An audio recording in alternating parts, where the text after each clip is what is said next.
the left on our screen, we're currently about 3 minutes away. You off from John Toon, a large plume of smoke.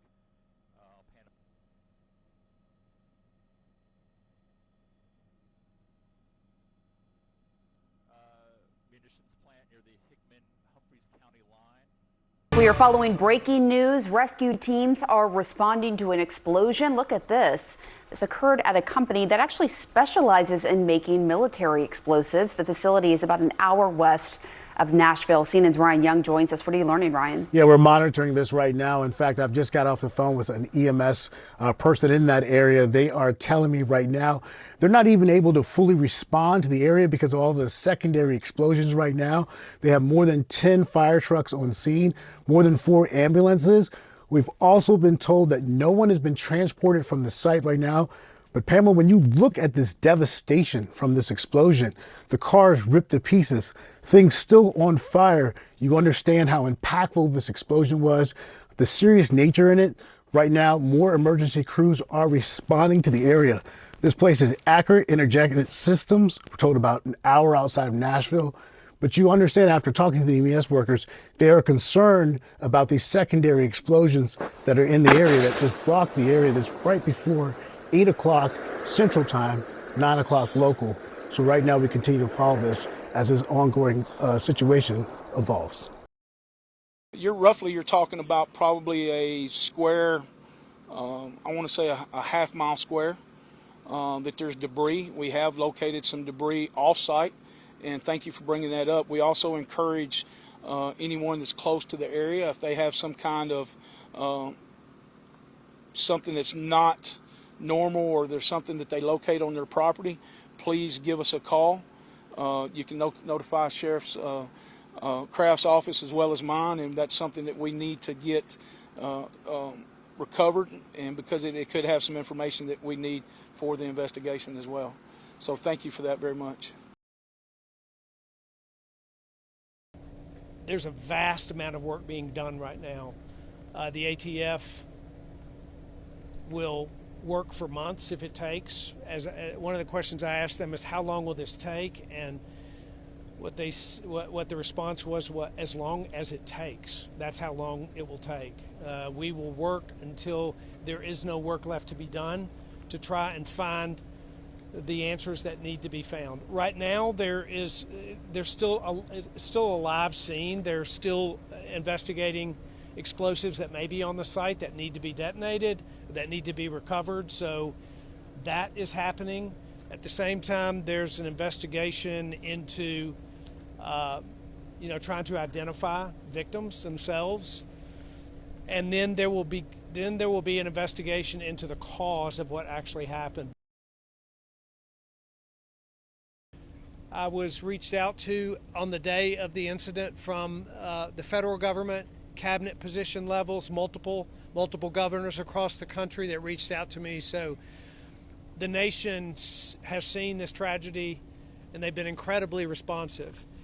And what's all the way down to the local community, the response has been tremendous. I actually toured this facility 5 years ago, and with the employees. They had a jobs announcement, they had an expansion, and so we were here 5 years ago, and to fly over it today and see that, very heartbreaking. We're in an investigative type situation, and can I say we're going to rule out foul play? We can't answer that. That might be days or weeks or months before we can do that. And it's like I've said every time before, we have one shot at this, and we're going to take our time to make sure that we do the very best for our people and those victims involved. At some point in time, we've got to rip off the Band-Aid. Can I tell you, and I alluded to it yesterday, it's not like working a accident. It's not like working a tornado. We're dealing with explosions. And I would say at this time we're dealing with remains. We found out this morning some changes in the safety protocol and what we're having to deal with, and it's like we were already going slow, and now we're slowing things down even more, just for safety for everybody. We've already taken plans to prepare to take care of our loved ones and our families even more. What I mean by that, both of our school systems, our school directors have already started preparing for counseling.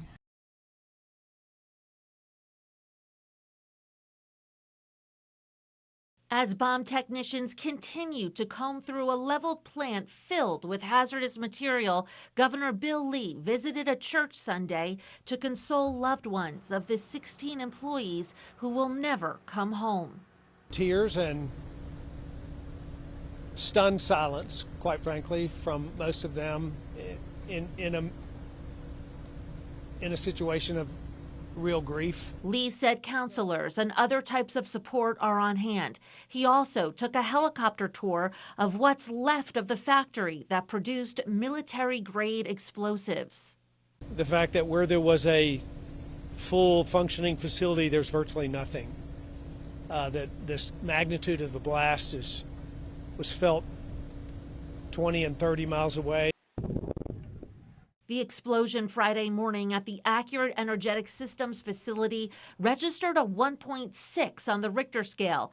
Agents from ATF, TBI, and local sheriff's offices stressed how bomb and chemical experts must clear the site foot by foot, pinpointing and dismantling any live explosives. They were going in a very slow and methodical way, one step at a time, to identify if there was explosive material that had been kicked out from the initial blast. Smaller controlled blasts are also ongoing. The governor says it could take months before officials determine exactly what caused the explosion. I think it's early, right? We don't know what happened. That's exactly what's happening here on the ground today, is to get an understanding really of what's happened. And just as importantly, to identify the remains of the victims. TBI says it's testing DNA on site. We're using the newest technology, rapid DNA, here on site. And so as remains are brought to us, we will be testing those to do matches so that we're able to identify individuals and provide those answers to the families. He didn't promise us that we wouldn't have to go through trials. He just promised he'd be here with us. They've been all around the communities. Everybody knew them, and it's just a sad, sad day. Jeremy Moore's mother, Ava Hinson, tells me he's worked at Accurate Energetic System for years. It's an ammunition plant. The last I've heard from him, he dropped his daughter off with me this morning, headed to work. I talked to her on the phone as she grapples with the news of his disappearance. He's my only son, and he would tell you that he's my baby boy. He lives right next door to me, big old country boy. This after officials say a destructive explosion happened at the plant Friday morning. Michael Hooper was driving by the plant and saw the explosion. Well, we thought something hit our truck. Then all of a sudden we seen the big cloud of smoke, and then we realized that there had been an explosion. He tells me his friend was there at the time. I heard that he might be dead or he was killed. Officials did not confirm how many people were killed, only that 19 people are missing. In the meantime, friends and family are praying for the best. It's unbelievable. It's the not knowing. You know, I don't want to hear bad news, but I'd almost feel better if I knew. The only way that some of us are still holding on is through our relationships with each other. John Niner tells me he was close to one of the men who lost his life in Friday's explosion. John says the victim had counseled him at a nearby church in Waverly. Or every month that we had our men's ministry cook breakfast for everybody, he'd come up on the center and spend time with the guys. Many coworkers of the 16 victims were in the crowd tonight, but employees at Accurate Energetic Systems told me it was too soon to speak on camera, saying they're still in shock. Humphreys County Sheriff Chris Davis says Humphreys and Hickman counties are working on ways to support the families now facing incredible trauma, providing counseling and food. In the days to come, there's going to be a lot of grief. The true strength of our county and I've always said it since day one, is our people. Officials have not yet publicly shared the names of all of the victims, but say all the families have been notified. This is a close-knit community, and many say they know at least one person killed in the tragedy. For now, they're leaning on each other for support.